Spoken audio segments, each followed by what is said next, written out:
Hello, everyone. Welcome to the Etech Leadership Table. This is a podcast where we invite you to pull up a chair, grab a cup of coffee, and join us as we tackle some remarkable discussions on everything leadership.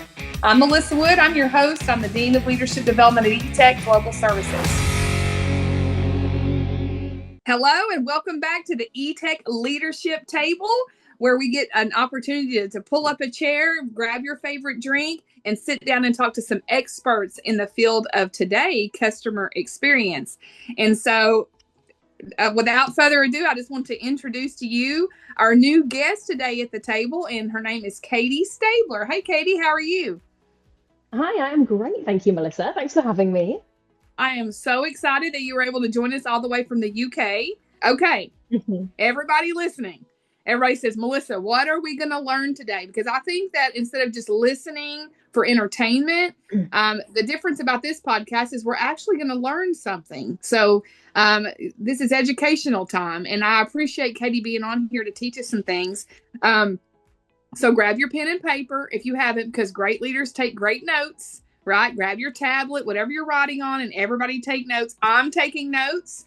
So here's what you're going to learn today. So if you're taking notes, Katie's going to teach us how to go from having a CX strategy to an actual CX movement, right? She's going to, it's the transforming, how to transform something, culture of transformation. If you don't know, I'm not going to go, Namisha will put the link about Katie in for her bio. But I want you to know a few things that that stand out to me about Katie. She has got this book released. I love the name of it, Katie. It's the CX-ISM. Oh, I knew you would have it, and it's the pink. I love the pink. So basically how to build a movement and not a strategy, because there is a difference, and she's going to teach us about that. So how to cultivate that movement. She's the director and owner of Cultivate Customer Experience by Design. Go check her website out. It's pink. It's perfect. It's very clear. I've been studying about it. You can see where she does keynote speaking. She does coaching. She will come into your organization and turn it upside down is what pretty much it looks like. If it needs to be turned upside down, she'll completely remodel, renovate, and do everything. You know, Katie, when I started looking at all the things you guys have, e-learning, you do coaching, you do executive development, you go from frontline, you even host a international awards event. You pretty much, I started thinking, and I'm not sure if you know someone in Texas. Her name is Joanna Gaines. And I don't know. Okay, well, she has her own TV network called the Magnolia Network. All right, so she's very popular. She's worldwide, but she's not in the CX field, if you will. But what she does is home renovation. She'll go in, and she's known. She's got the Target stores. They carry her line, everything. Oh, cool. Yeah, she's the stuff. Let me tell you, when it comes to home renovation. And when I was reading everything that you do and everything that you've done and looking at I said, Katie's like the Joanna Gaines of CX. That's a nice analogy. That's a cool analogy. I like that. Yeah, so if anyone knows the Magnolia Network, that's pretty much what Katie does. She will come in like Joanna Gaines. There you have it. She's taking notes.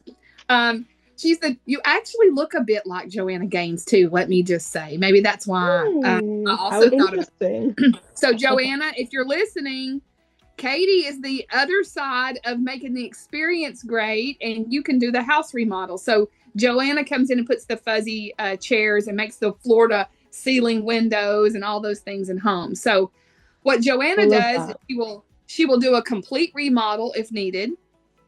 She will remodel 1 or 2 rooms if needed, or she'll take some existing beauty that you have and make it livable, someplace you want to live the rest of your life. And really, that's kind of what you do when you walk into these organizations, right? Sometimes you have to gut them. And then sometimes you just do little rooms at a time. So don't be surprised if you see me snipping that. I love that.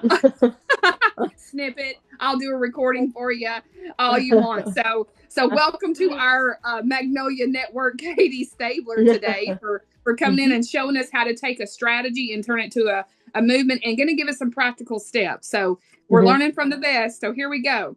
So there is a question I have that, what is the difference really of when approaching it as a strategy versus driving a whole movement when it comes to CX? What do you think, Katie? Well, let's just start by, if you're lucky, a company has a customer experience strategy, but many don't even have that. But when customer experience is treated as a strategy, it often lives in a PowerPoint or it gets confined to a single department. A strategy is something we do, but when it becomes a movement, it shifts into something that we believe and we live. And I absolutely believe that customer experience needs to be that. A strategy outlines a plan, a movement inspires people to act because they care. A strategy tends to focus on structure and outcomes, whereas a movement, it adds meaning and emotion and belonging and customer experience. And I know the boardroom doesn't like to talk about emotion too much, but customer experience is full of emotion. This is how we connect with brands. We are sentimental people and beings. And if we don't have emotion connected to a brand, then we are not going to be loyal. So movements don't need micromanaging. They're fueled by a shared purpose. And this is the real power of turning customer experience from a strategy into a movement that actually makes a difference for your company. I love that. I think that's fabulous. Is there a company? I'm not trying to plug a company. We don't get paid for this, and Katie doesn't get paid for this. But is there someone that that you do business with, that you're a customer with, that you're like passionate about them, that you're embedded in a relationship with that company?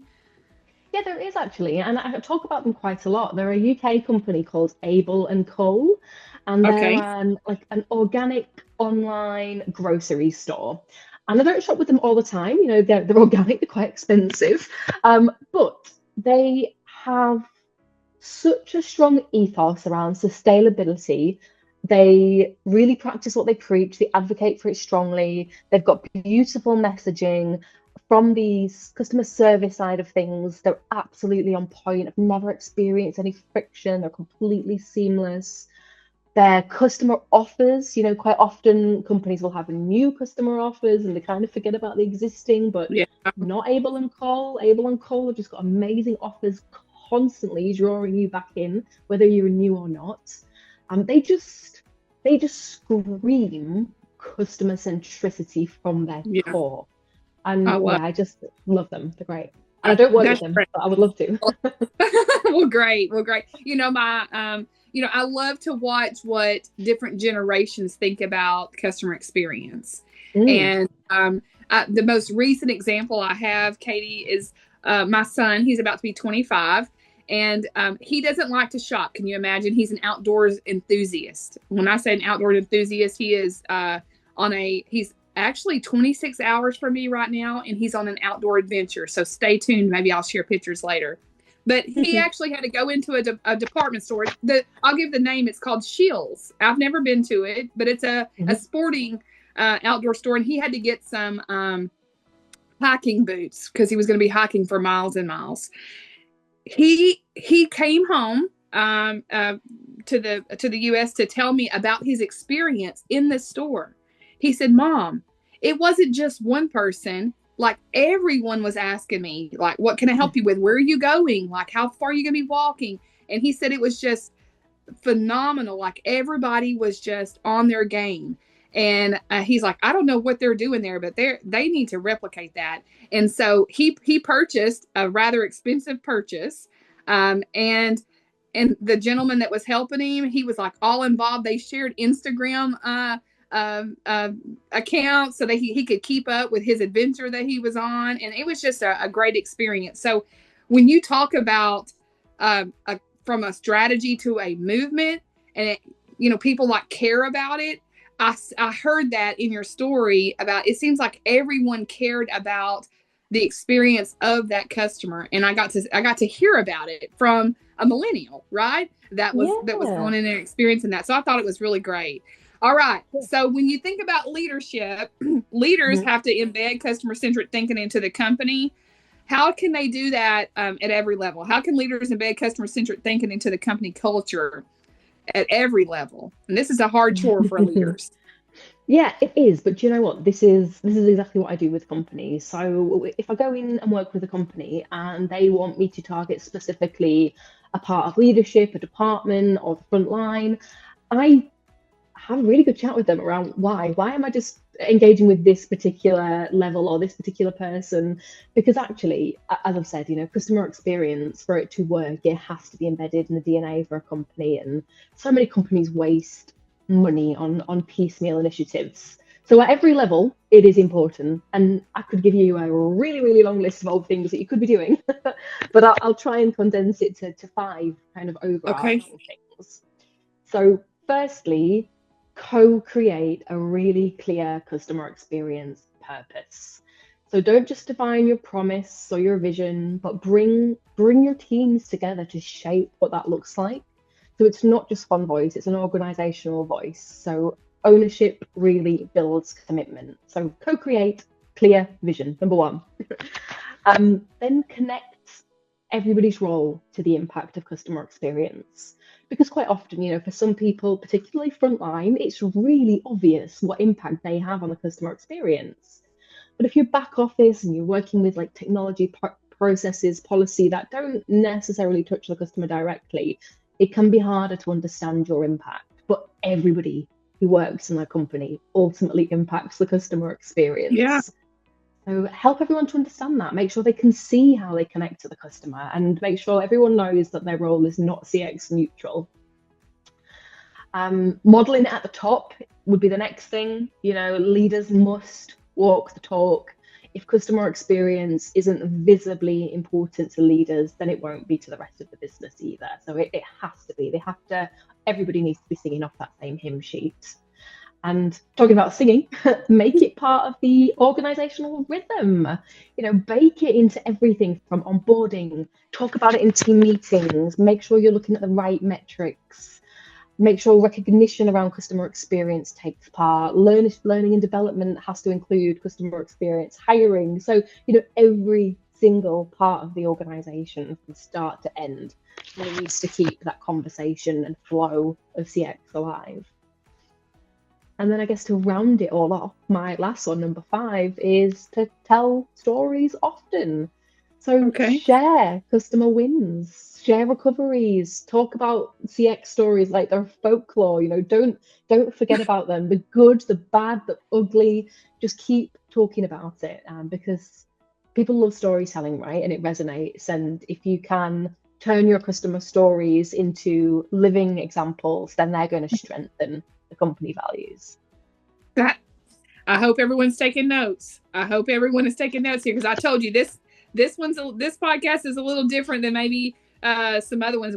This is basically an educational class we are in, and she's given us a blueprint of how to do this. Watch Joanna Gaines at work here, guys. She is showing you the blueprint of what it looks like. So co-create a purpose, like a vision. Number 2, connect everyone's role.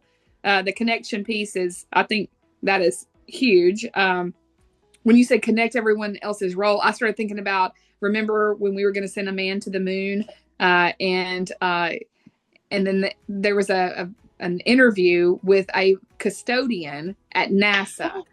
You I know what remember you're talking about. I do, yeah. yes. And they said, "What are you doing?" He said, "I'm sending a man to a moon." And when you said that, like, that just immediately made me think about connect everyone's purpose. You're not customer experience neutral. Everyone's something they're doing. So I think that was profound. Model it from the top. And then number 4 is you said, speaking of singing, so it's teaching them to sing together. We don't like to hear music when people are off tune or people are singing different ways. And I love how the beauty that you put about making them sing together, make it part of your rhythm. And then tell the stories often. I just tell the story about the Shields, and you tell a story about Abel, Abel and Cole.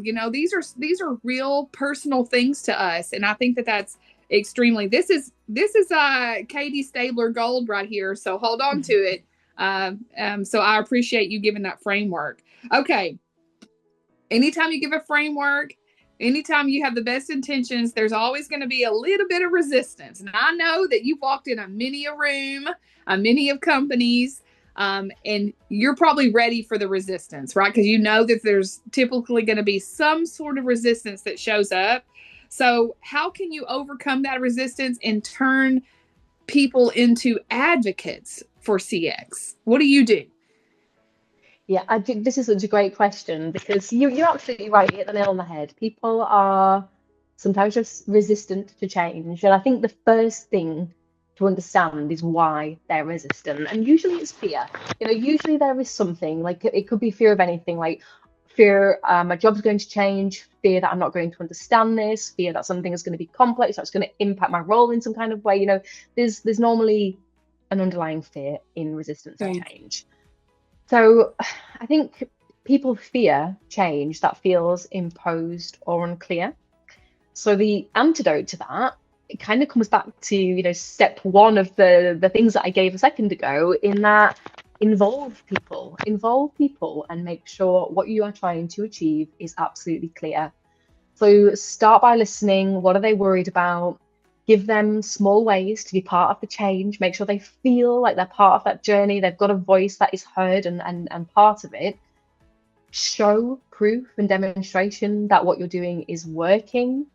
And definitely recognize and buoy up those early adopters, because they're going to be your voice against the challenge as well. These are friends and stakeholders of people in that company. And if people who are resistant to change see some of their friends and co-workers going along on the journey, then they're going to ultimately feel a better comfort level to do so too.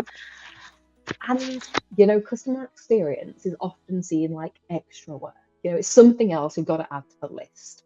And maybe at the beginning it is. Maybe there are things that you are going to have to do in additional to your current job and your responsibilities.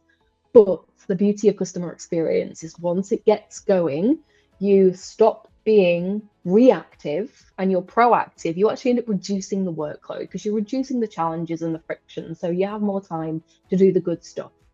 So I think also acknowledging that it isn't going to be too much extra work or hard work for people. But ultimately, it goes back to just making sure that people have a voice and are part of it. So it's not being done to them, but they're doing it with everybody else. Yeah, I love that. And it does go back to create the purpose, the number one thing that you listed there, and then showing them that they're not neutral. Involve people. You said something that I really like. I wanted to point out for everyone who's taking notes, and I know this is a challenge for a lot of companies. You have much work that's out there, Katie, for you to go in and help large companies and small companies alike. But the small ways to be part of the change, I think that was really brilliant. I teach leadership development. I've been doing this for over 30 years in the industry. And what I have learned, this is why TikTok is so powerful, is that people like bite-sized information, right? They like to get things bite-sized. We like, I just ate a mini ice cream cone yesterday and I loved it, right? I loved the mini part, right? That made me feel much better than eating a huge ice cream cone. So a mini part makes you feel better. And I think the same thing goes with what you're saying in CX, small ways to be part of the change. Give them bite-sized ways that they can be part of the change. That is, again, Katie Gold. I think you guys need to be listening to some of this Katie Gold. All right. You mentioned it, but last question. I'll just have maybe two. Just two. Are you good for two more questions, maybe? Okay, good. All right. So you talked about, they think is it an extra to have. A lot of companies think it's extra and they don't understand that it really makes a difference long term. So how can companies measure the long-term impact of a movement versus the short-term strategy outcomes? Yeah, and that is really prominent in customer experience, because with a lot of initiatives, you can quite often see a return on investment quite quickly. But with customer experience, it's such a cliche, but it is a long-term game. We're talking about cultural changes and things where you don't necessarily see benefits overnight. So there are plenty of traditional metrics that the world of customer experience uses, like Net Promoter Score, which, if anybody doesn't know what NPS is, I can guarantee you will have answered this question before. So the Net Promoter Score question is, how likely would you be to recommend us to friends or family? That's an NPS question. So companies use that. They use customer satisfaction scores, and these are all really useful ways of measuring. but they only tell part of the story, in my opinion. So to measure the impact truly of a customer experience movement, I think you need to look through a blend of lenses. So look at the cultural shifts that are taking place in the organization. Are more teams talking about customer experience unprompted? Is customer experience part of the decision making? Are we using surveys and journey maps and user metrics to look at the data? Are all of these things starting to cultivate naturally? They're the culture shifts. Behavior changes is another thing. So, are you seeing fewer escalations from customers? Are you seeing quicker resolutions, more proactive support? Are you seeing people think creatively about ways to improve the customer experience without them being nudged? Are you seeing this kind of behavior being adapted? And then I guess lastly, the business outcomes over time, which of course all business leaders want to be looking at, the business outcomes. But look for those links between customer experience-led behaviors and metrics like customer lifetime value. How long is that customer with you and how much are they spending? Your rate of churn, your rate of customer advocacy, employee retention, employee satisfaction, because all of these things link very strongly to customer experience. So not just one, not just an NPS, not just customer satisfaction, but I think look through all of those lenses, culture shifts, behavioral changes, business outcomes.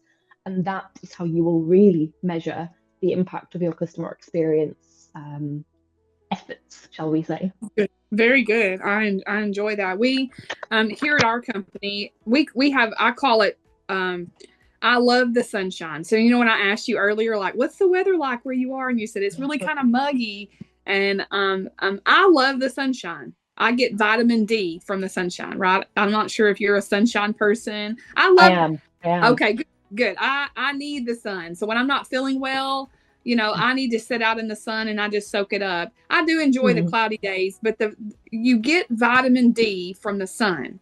And everything that you listed, what I tagged here in our company when I help other organizations as well, I call it vitamin data.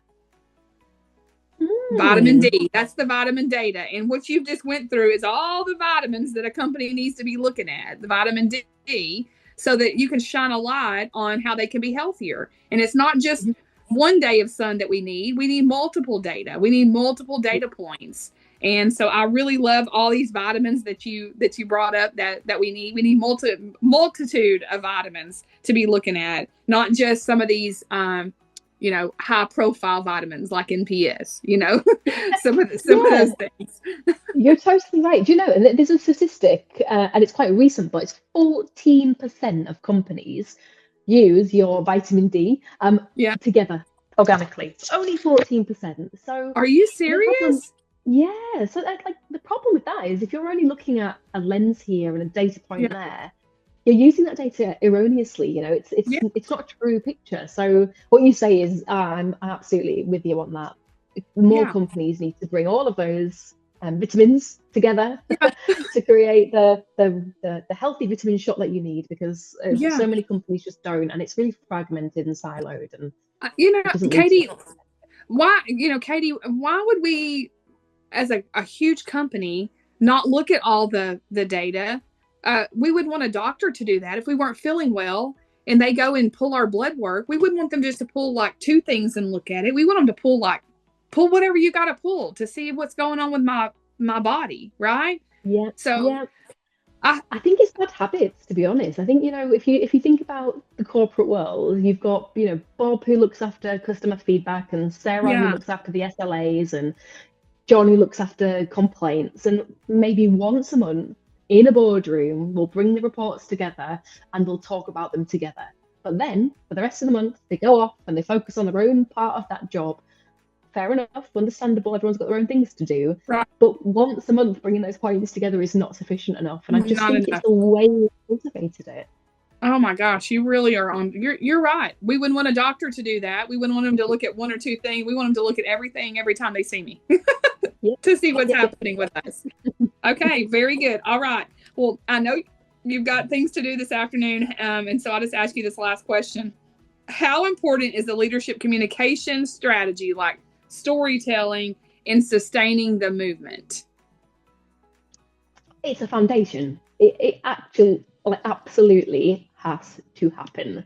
So leaders set the tone. I said it again in those 5 points. It has to come from top level. So if they communicate with warmth and purpose and consistency and authenticity, and they're not just informing, but they're inspiring, then they're going to help this customer experience movement as opposed to just a strategy. And I've already said it, but I think storytelling is what brings customer experience to life. And particularly because we're all customers. So we all instinctively get it. We all understand it. So I think storytelling really humanizes the data and connects us emotionally to the experience that we as a business provides. A spreadsheet, informative perhaps, but it isn't going to move hearts. But a story about how one team member changed a customer's day, that sticks. So I think great leaders tell the right stories at the right time to remind everyone why they're doing this. And I actually worked with a company who utilized customer surveys, but through voice. So when a customer was asked to give feedback, they would do a little voice recording. Okay. And it was great. It was particularly important for this company because they were a financial company, a debt collection, in fact. So it was a very emotive subject anyways. But when the customers gave their feedback, they were like little mini stories on their own. And you could hear the emotion. And believe it or not, there's a lot of great feedback because customers, when they actually spoke to this debt collection company, a weight lifted off their shoulder to realize how much support they had there. So I think, storytelling, hearing emotion, connecting your experience to the real impact it has on people's lives, which it always does. Companies have impact on customers' lives. I think that's what great leaders need to do to inspire their organizations. Oh, that is absolutely powerful. I don't know if you know this or not, but you and I actually have something in common. When I was 21 years old, I went through training. I worked for debt collections. And you don't get many people in the CX industry that used to be in the collections world, huh? No. I heard you say that on one of your podcasts, and I was like, "Oh, Katie and I have a little experience in it." And I think that you have to hear that side of it because there really is a lot of customer service in debt collections. And when I cut my teeth, if you will, in debt collections, and then I got to get a certification where I helped people get out of debt. Right. And I think you did too. I did the other way around. Yeah, that's crazy. So I started in not-for-profit, helping customers, people get out of debt and financial difficulties. And then I moved to debt collection, taking all of that human, different viewpoint into the world of collection. How funny. What a coincidence. Isn't that crazy? And I think that when you start in such a, what people call maybe a hardcore industry, you really have to hone in your customer experience skills. So I think that you're right. Those stories that they tell of that you hear, and hearing those, we read all the customer statements and those types of things, but wow, how powerful to like hear the passion. And so I really like that you said that, we can be informative, and that's what a lot of this information does, or we can move the hearts.